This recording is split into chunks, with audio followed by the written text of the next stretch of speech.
when I say stoic, people often tell me, like they say, oh, to be powerful, I need to be stoic. And I say, tell me what that means to you. And they often tell me it means hide my hand, don't show my emotions on my face, be intimidating and imposing. Like they think of it as a aspect of power or leadership. Sure. And actually, the best leaders are not unreadable. They are purposeful.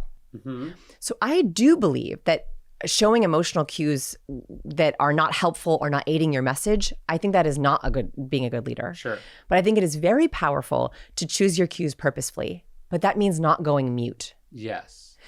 So many people go mute thinking that that's making them look powerful, but actually it's making them unreadable.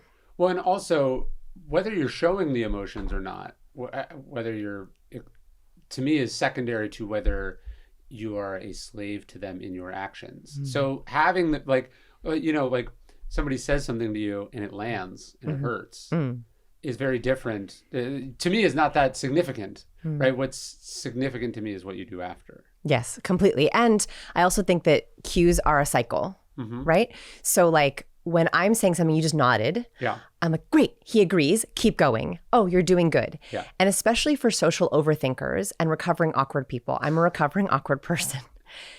People who are unreadable, and I'll say stoic in the lowercase, they make me very nervous. Yeah. I have a problem.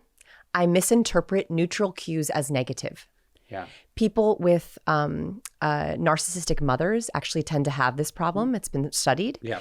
And so what you have to realize, if you are stoic or unreadable, you don't send enough cues, it's actually punishing.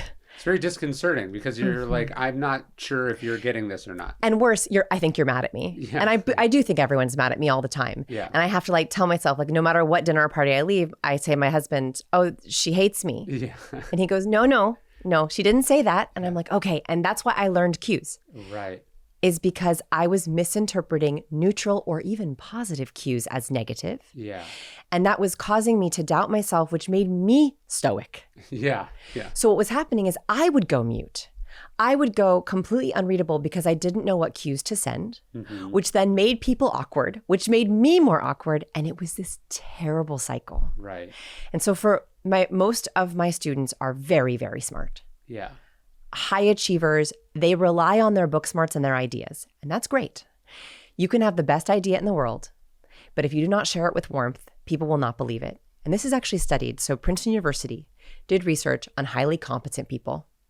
And they found that when you share something competent without warmth, it leaves people feeling suspicious. Suspicious is the word they use in the research. Yeah. And this struck, I was like, yes, this is it.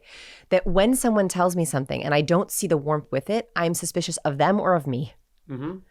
And so I think that we have to learn to be in control of our cues. And that is also stoic in the way of like being in control, I think. Well, it's kind of hyper rational, right? If it's like, you have to understand how this works too. Yes. And you have to deploy it deliberately and intentionally. And if you can't, there's a deficiency there and a sort of a weakness there, I think. Yes. I also think you can be unreadable and mute when you want to show someone you are not in agreement. Yeah. Like when I negotiate for a car, I let my nonverbal speak for me. Like I will be super warm, smiling, head tilting, nodding, all the good warm cues until they say something I don't like. And then I go completely mute. Yeah. And usually people will pick up on it and they start negotiating with themselves. Yeah. So you can also use it to your advantage as long as you're in control of it.